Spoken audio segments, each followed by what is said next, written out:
1 Tessalonicenses, capítulo 5, verso 18.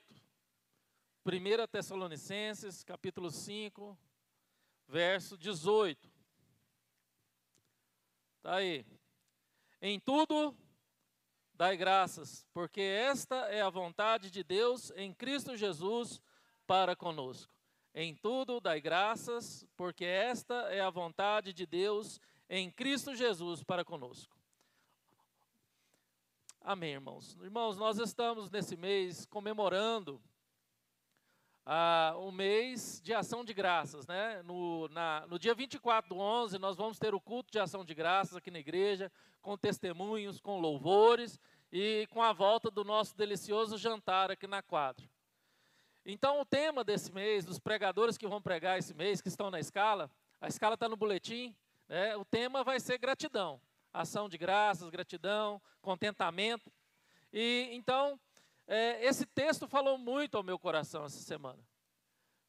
Muito ao nosso coração, e é um texto que precisa ser internalizado em nossas vidas. É um texto que precisa ser internalizado na vida do cristão. Porque a coisa mais complicada que existe é um crente ranzinza. É um crente de cara amarrada, cara fechada, né? Fica parecendo aquele personagem dos Sete Anões, né, que tem o nome de ranzinza. Tudo está ruim, tudo não presta, está mais ou menos, reclama de tudo. E a pior coisa que existe, a gente sabe disso, é você conversar com gente que é ranzinza, com gente que reclama de tudo, que murmura de tudo, que nada está bom. É terrível você viver do lado de uma pessoa dessa forma, né? Tem um personagem também que eu assisti várias vezes por causa da Carolina, né, no filme dos Smurfs, que é um tal de zangado, né? E para ele nada está bem, nada presta, e ele está sempre zangado, sempre de mau humor, sempre insatisfeito. Irmãos, e isso vai na contramão daquilo que a palavra de Deus fala de nós, cristãos. Isso vai na contramão daquilo que a palavra de Deus fala de uma pessoa que tem Cristo Jesus. De uma pessoa que realmente entendeu a salvação, de uma pessoa que realmente entendeu sobre a graça, que foi alcançada pela graça. De uma pessoa que tem no seu coração o Espírito Santo, que comunica paz, que comunica alegria, que comunica satisfação, que comunica gozo, que também entristece quando a gente faz alguma coisa errada, a gente fica triste, e essa tristeza que o Espírito Santo nos faz ter é para levar ao arrependimento, a confessar o pecado e deixar o pecado, para que a alegria novamente seja restaurada em nossas vidas. Tanto é que no Salmo 51, o salmista, quando ele se arrepende e está no momento de contrição e arrependimento, ele pede para Deus o quê? Além de confessar o pecado, Deus, restitui-me a alegria da salvação. Então, um crente ranzinza, um crente zangado, um crente murmurão, um crente que reclama de tudo, ele ainda não entendeu. Ele ainda não entendeu o motivo pelo qual ele foi chamado. Ele ainda não entendeu o motivo pelo qual ele teve um encontro com Jesus. Ele ainda não está discernindo a palavra viva em seu coração por meio de Cristo Jesus. Porque Paulo agora vira para a igreja de Tessalonicenses e fala o quê? Para a igreja, em tudo dai graça. Por que Paulo fala isso para a igreja de Tessalonicenses? A igreja de Tessalonicenses, irmãos, vivia no meio de um panteão grego. Ali na Grécia, na antiga Macedônia, onde Tessalonicenses encontrava, era uma cultura grega onde as pessoas adoravam milhares de deuses. Milhares de deuses. Ali elas eram perseguidas tanto pelo judaísmo, quanto pelo Império Romano, como também por aquelas pessoas da cultura grega, que não tinha sido convertida nem para o judaísmo e nem estava ali conjunto com o Império Romano. E outra situação que estava acontecendo na igreja da cidade de Tessalônica, por meio dos cristãos, é que eles estavam vendendo tudo o que eles tinham, abandonando todas as coisas, tinham vendido, e estavam o quê? Né? Vivendo a ajuda de outros, porque acreditavam que Jesus está voltando. Se Jesus está voltando, eu não preciso ter mais nada, eu não vou ter mais casa, eu não vou ter mais nada que me prenda a esse mundo, então eu vou vender tudo. E eles fizeram isso, muita gente fizeram isso, e eles estavam sofrendo porque Jesus não estava vindo da forma que eles esperavam, e aí precisavam muito da ajuda dos demais. E Paulo escreve essa carta para trazer encorajamento, para trazer discernimento, né, uma correção em relação a entendimento errado sobre a volta de Jesus. Isso é bem claro quando Paulo fala ali dos seus pensamentos particulares, do capítulo 1 até o capítulo 3, quando ele traz as instruções do capítulo 4 ao capítulo 5, sobre a pureza moral, sobre o modo de ser disciplinado, sobre a morte e o arrebatamento, sobre uma vida santa, sobre a segunda vinda de Jesus. Ele traz todo uma instrução para aquela igreja, uma direção para aquela igreja, porque aquela igreja estava sofrendo por todos esses motivos. E ele termina, como nós vemos aqui no último capítulo, no capítulo 5 da primeira carta. Nessa primeira carta ele enfatiza, então, naquilo que nós chamamos de bases da vida cristã, uma série de princípios ou fundamentos da vida cristã. Entre um deles é o que nós iremos trabalhar essa noite, que é sobre gratidão. Quando no verso 18, ele deixa bem claro: em tudo dai graças, porque essa é a vontade de Deus em Cristo Jesus para convosco. Então, irmãos, para ter um coração grato, apesar de quem somos, ou apesar das circunstâncias, o que é preciso? Para entender de fato sobre gratidão, sobre a verdadeira vida que Deus quer que nós tenhamos mediante as contrariedades circunstanciais da vida, o que precisamos. O que Paulo estava querendo dizer exatamente nesse verso 18 à igreja de Tessalônica. O que Paulo estava querendo dizer, especialmente a nós aqui hoje, que estamos observando esse pequeno texto, essa pequena perícope. Em primeiro lugar, irmãos, que Paulo está falando, o que Paulo quer ensinar, primeira questão é que ser grato é uma ordem de Deus a todos. Ser grato é uma ordem de Deus, irmãos. Por que eu cheguei a essa conclusão? Porque o termo em grego que Paulo usou aqui nesse texto, ele está numa conjugação na qual se é dada uma ordem, é uma conjugação imperativa, na qual damos uma ordem. Em tudo, dai graças. O que Paulo está falando para aquela igreja, o que Paulo está falando para nós, é que em todas as coisas devemos dar graças. Se está indo bem, Deus, eu te louvo, te agradeço. Se está indo, algumas coisas não estão indo a contento da nossa vontade, Deus, eu te louvo e te agradeço. Se as circunstâncias não são favoráveis, Deus, eu te louvo e te agradeço. Se eu estou sendo contrariado em alguma circunstância, se eu estou com medo de alguma coisa, se eu tenho alguns temores e pavores em relação a Deus, eu te louvo e te agradeço. Em tudo aqui, é tudo mesmo. Eu não posso selecionar o que eu vou agradecer a Deus e o que eu não vou agradecer. Eu não posso selecionar, eu vou agradecer só as coisas boas, não vou agradecer as coisas ruins. Eu não posso selecionar, porque Paulo aqui está falando de forma enfática: em tudo dai graça. Não é em quase tudo, ou não é naquilo que nós queremos, ou naquilo que nós apenas sentimos que é bom agradecer ou não. É em tudo dai graças. Na alegria, na dor, na enfermidade, na saúde. Em toda circunstância, em toda situação, nós devemos dar graça. O grande problema, irmãos, da nossa humanidade, o grande problema da nossa carne, que é corrompida pelo pecado, pelo mal que habita em nós, é que nós somos pessoas circunstanciais e seletivas. Nós somos seletivos. Não é assim na nossa vida, né? Eu falei no começo que a gente corre da pessoa ranzinza, murmurenta, reclamona, né? Da pessoa chata, né? Quantas vezes você atravessou uma rua, né? Porque você viu uma pessoa que nossa, aquela pessoa ali, eu vou atravessar a rua. Você está no mercado, de repente você vê aquela pessoa, você fala, não, eu vou passar para o outro lado do mercado, porque você está correndo a pessoa, porque você fala, meu Deus, eu não tenho nem tempo de ouvir a chatice dessa pessoa. E a gente corta uma volta desse tipo de pessoa, não é assim? Eu falo por mim, já aconteceu isso comigo várias vezes, né? Só eu sou humano e confesso o meu pecado aqui para vocês, eu creio que vocês também fazem isso. Ou já fizeram, não faz mais, que vocês agora correm atrás das pessoas que são assim, e abraçam e quero te ouvir. Reclama aqui que o meu ouvido é todo seu. Eu creio que a gente vai mudando.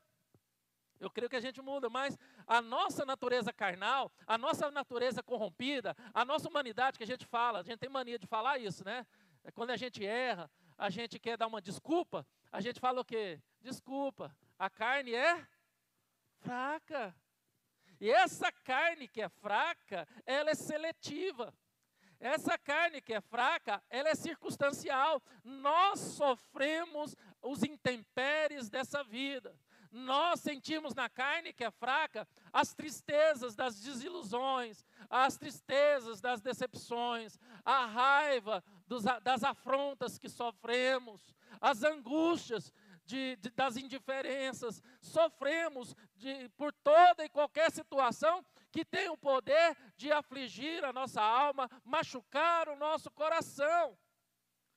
E é diante de tudo isso que Paulo já sabia, que Paulo conhecia por ter passado por tudo isso, que ele fala para a igreja de Tessalonicenses, que ele falava para ele próprio e fala para mim e para você, que em tudo devemos dar graça.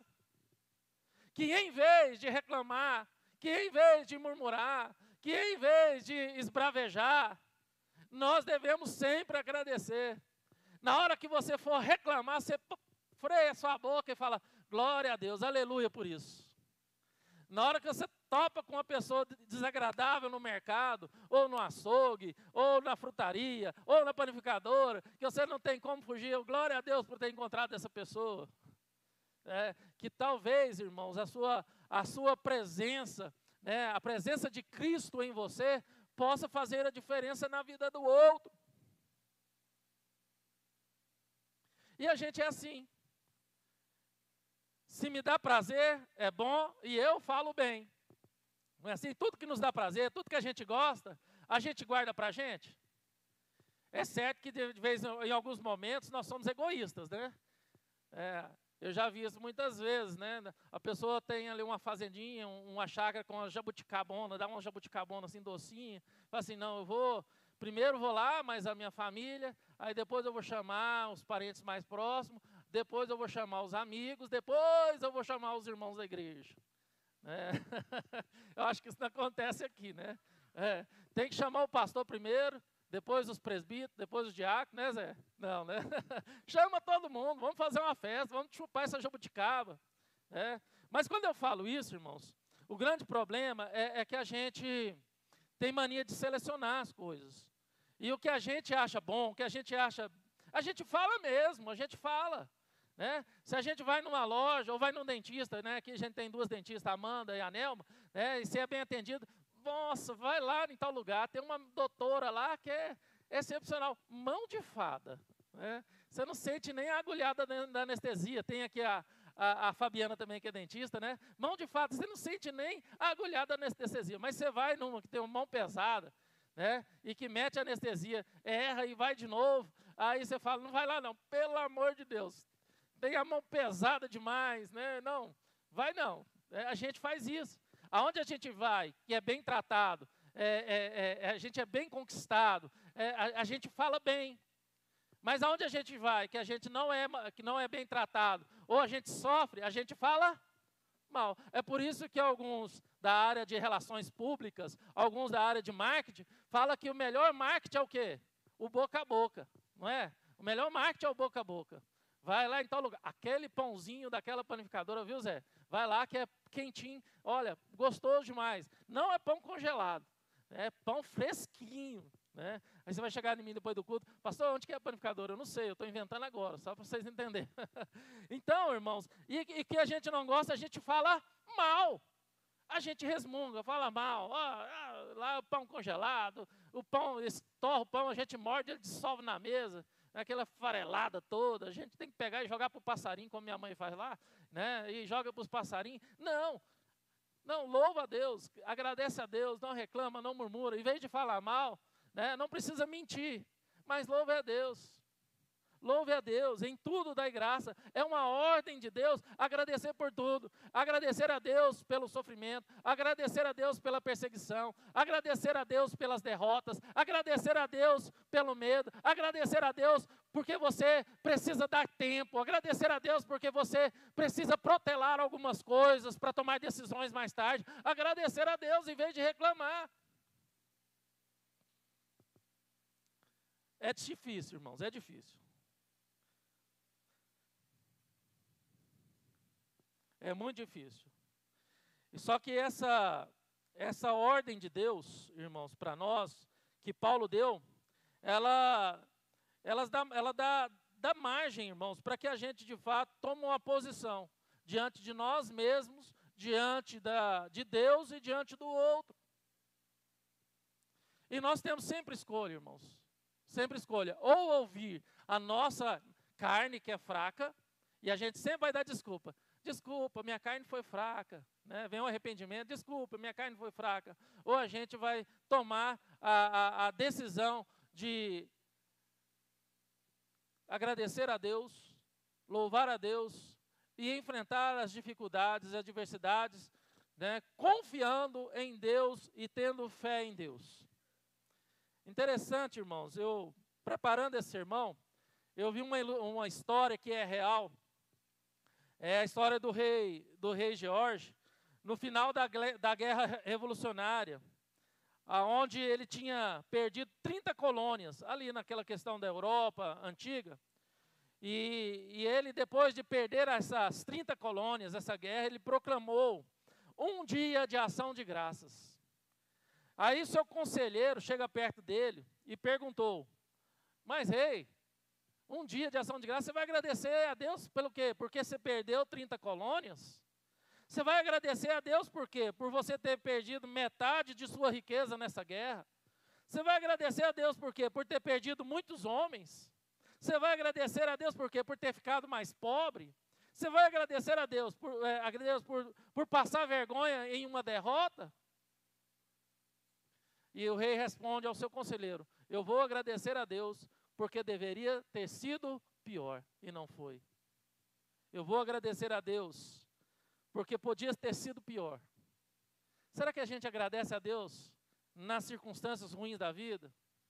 Quando um pneu do carro fura, igual aconteceu com a Suzana, quando um pneu no caminhão fura, quando acontece com o Antônio Carlos, que é caminhoneiro, carreteiro, com o Carlinho, né, que atrapalhou ele chegar no aniversário do João ontem, né, coitado. Misericórdia, né? Perdeu o aniversário do filho porque o caminhão estourou o pneu. E ele ficou na estrada até de madrugada. Será que a gente agradece a Deus? A Deus agradeço, porque poderia ter sido pior. Será que a gente pensa nisso, irmãos? Será que a gente pensa dessa forma? Agradecer certas questões, porque poderia ter sido pior. E em segundo lugar, irmãos, temos aqui um motivo de dar graças a Deus. Além de ser graças a Deus, é uma ordem, nós temos um motivo. Qual que é o motivo?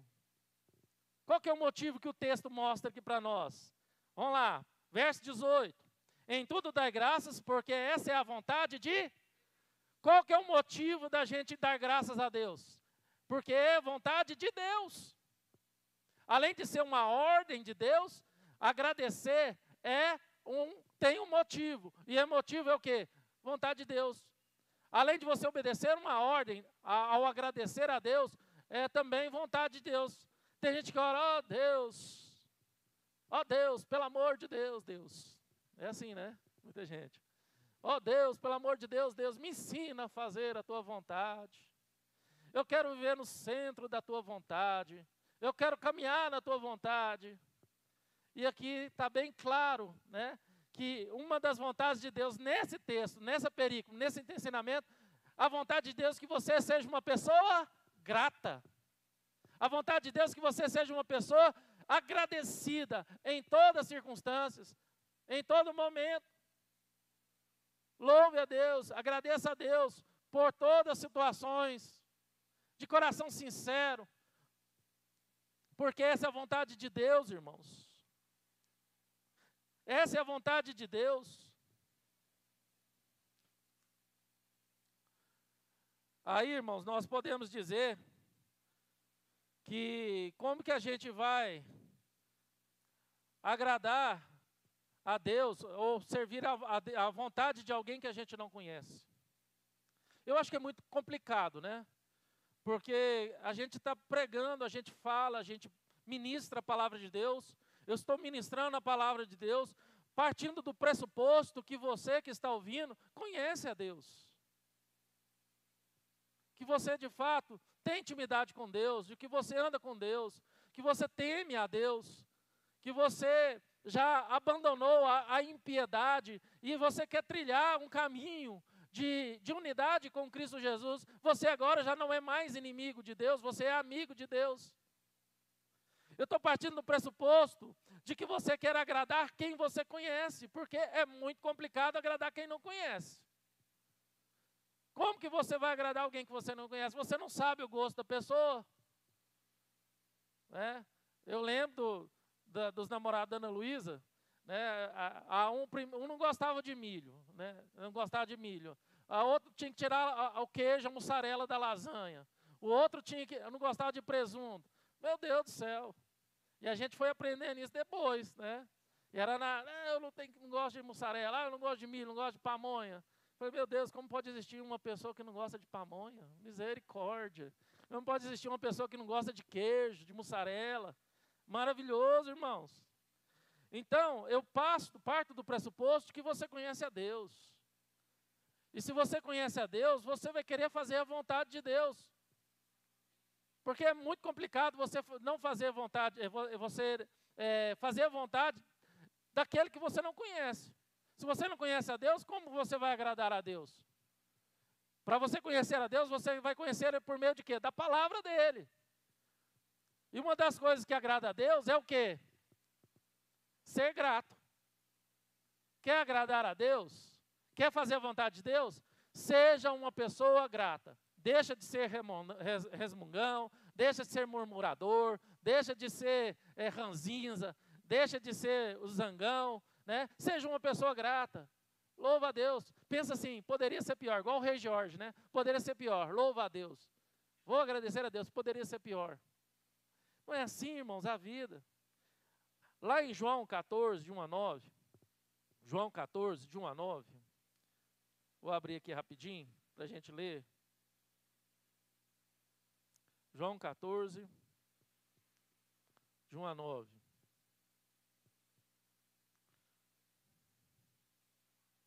Abra sua Bíblia aí. Está aqui, vamos lá. João 14. Não se turbe o vosso coração. Credes em Deus, crede também em mim. Na casa de meu pai há muitas moradas. Se assim não fora, eu não teria dito, pois vou preparar-vos lugar. E quando eu vos preparar lugar, voltarei e vos receberei para mim mesmo, para que aonde eu estou estejais vós também. E vós sabeis o caminho para onde eu vou. Disse-lhe Tomé, Senhor, não sabemos para onde vais, como saber o caminho? Respondeu-lhe Jesus, eu sou o caminho e a verdade e a vida. Ninguém vem ao Pai senão por mim.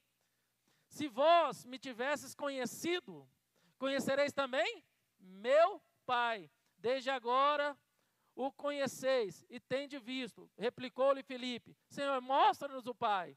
E isso nos basta. Disse-lhe Jesus, olha que interessante. Depois de tudo que Jesus explicou. Filipe, há tanto tempo estou convosco e não tens me conhecido? Quem me vê a mim, vê o Pai. Como dizes tu, mostra-nos o Pai. Olha a posição dos discípulos, irmãos. A posição de Filipe.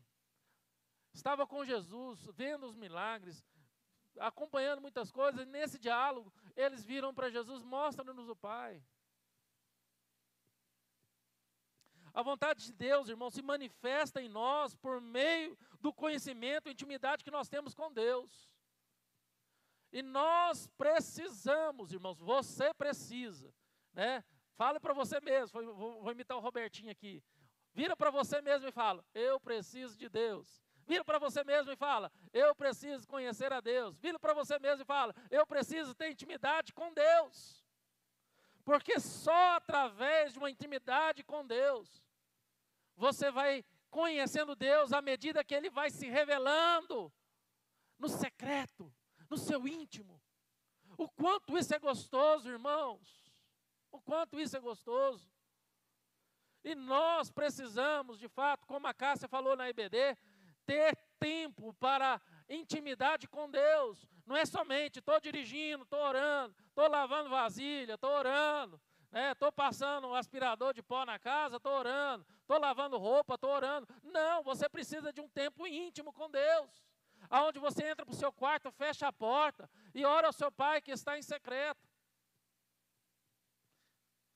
É errado estar dirigindo e orando, lavando vasilha e orando, limpando a casa e orando. Não é errado. Isso é muito bom. Mas também nós precisamos de um tempo de intimidade. Num tempo onde você pode dobrar o joelho, orar, chorar na presença de Deus, se extravasar, deixar ali sair o que está ruim no seu coração. Precisamos dessa intimidade com Deus, meus irmãos. Aí onde encontramos a intimidade com Deus, irmãos. Por meio da oração, por meio do conhecimento da palavra, que é por meio da palavra que nós vamos conhecer a vontade de Deus, e por meio da intimidade da oração que nós vamos conhecer Deus também. E por último, em terceiro lugar, irmãos, dar graças tem um meio poderoso. Se dar graças, se ser grato é uma ordem, se ser grato é vontade de Deus, dar graças também, ele tem um meio poderoso. Há algo aí que é misterioso nesse dar graças, algo que foi nos dado como motivação primária, superior, maravilhosa para nós. Essa é a vontade de Deus em Cristo Jesus. Praticamente, Paulo está virando para a igreja de Tessalonicenses e falou, olha, Jesus Cristo morreu por você na cruz, pagou pelos seus pecados, para você ser uma pessoa grata. Porque se você olhar para aquilo que Jesus fez na cruz, se você olhar para todo o sofrimento de Jesus, para toda a dor, para toda a vergonha, para tudo aquilo que Jesus passou, e lembrar e trazer na sua mente que era para você, você vai ser uma pessoa grata, porque Ele te livrou dessa vergonha, Ele te livrou dessa dor, Ele te livrou dessa perseguição, Ele te livrou desse peso, Ele te livrou dessa morte, Ele te livrou dessa humilhação. Então, quando nós olhamos para a pessoa de Cristo na cruz do Calvário, nós temos um motivo poderoso, nós temos uma situação poderosa na qual nós somos gratos, irmãos. Porque nada do que passamos em nossa vida, nada do que estamos passando no nosso presente, ou nada do que vamos passar no nosso futuro, compara-se com o que Jesus passou no seu caminho de humilhação até morte e morte de cruz. Nenhuma vergonha que você passou na sua vida, que te constrangeu, é maior do que a vergonha de Cristo. Nenhuma dor que você passou, seja emocional, seja física, é maior do que a dor que Cristo sentiu nas suas emoções, quando Ele estava lá no Jardim das Oliveiras, e suou gotas de sangue, chorou lágrimas, e que falou para Deus, Senhor, Pai, se for possível, passa de mim esse cálice, sem que eu beba. Mas, acima de tudo, faça a tua vontade. Nenhuma dor emocional, nenhuma situação emocional que você vive, nenhuma dor física se compara à dor que Cristo passou. Nenhuma afronta que você sofreu na sua vida, seja um tapa na cara, ou seja, alguma coisa que te provocou dor, é maior do que as afrontas que Jesus sofreu na cruz.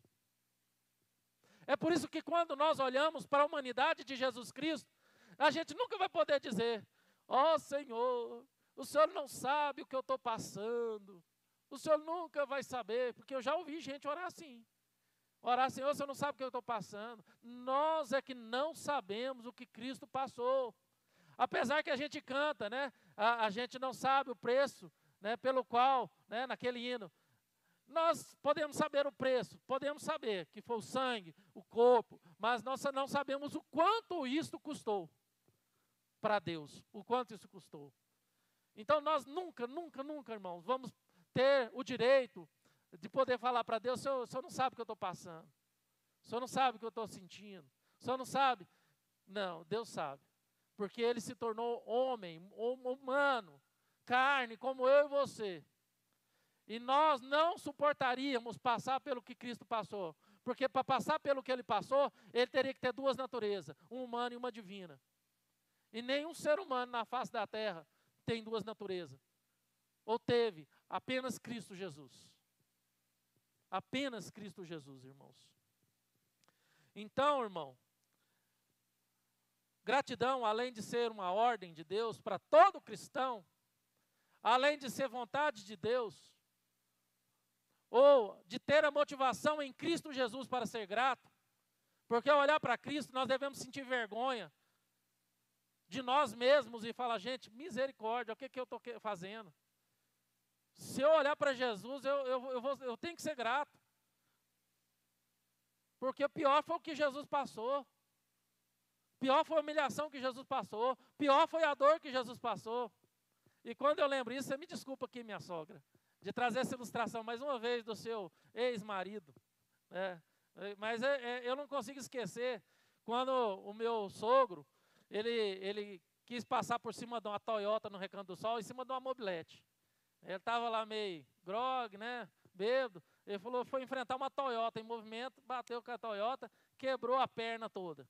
E aí quando eu, cirurgia, cheguei lá na casa da minha sogra, com a perna toda cheia daqueles grampos, com aqueles discos na perna assim, e meio que eu via na cara dele a expressão de dor. Eu via claramente, eu olhei para ele. Sabe aquela pergunta ingênua que você fala para a pessoa se não vigiar te dá uma má resposta, né? É aquela pergunta daquele cara lá da escolinha do professor Mundo, sei lá de onde quiser, do Zorra Total, né? Pergunta idiota, né? Tem a resposta, né? E eu virei, meu sogro, tá doendo? O senhor parece que está sofrendo, meu sogro, né? Aí ele não foi nem um pouco deselegante, nem deseducado, ou agiu com falta de educação, me deu uma resposta direta, né? E orou para mim e falou, tá, mas pior do que isso, Jesus passou por mim na cruz. Eu nunca esqueço isso, viu, Dona Carlos? Eu nunca esqueço do que o seu Milton me ensinou naquele dia. Pior do que isso, Jesus passou na cruz. E é exatamente isso que Paulo está falando para a igreja de Tessalonicenses. Nenhuma dor que você vai sofrer, nenhuma vergonha que você vai passar na sua vida, nenhuma situação, seja desagradável, qual for que você vai passar na sua vida, vai ser pior do que Jesus passou, por amor a você. Por amor a você. Como a gente pode, então, concluir esse sermão, irmãos? Primeiro, irmãos, gratidão é uma ordem. E nós, como cristãos, Deus nos conclama a obedecer a Deus. A obedecer. Eu sempre falo, né, que a gente aprende na escola o ABCD, né, mas o alfabeto do crente é o obedecer, né? Segunda gratidão, segunda questão que nós devemos sair daqui em mente, é que gratidão é vontade de Deus. Deus quer que você seja uma pessoa grata. Deus quer que você seja uma pessoa agradecida. Deus quer que você deixe a murmuração de lado, o rancor de lado.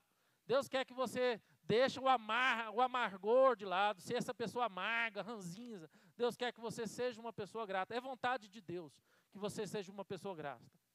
E em terceiro lugar, a gratidão se encontra em Cristo Jesus.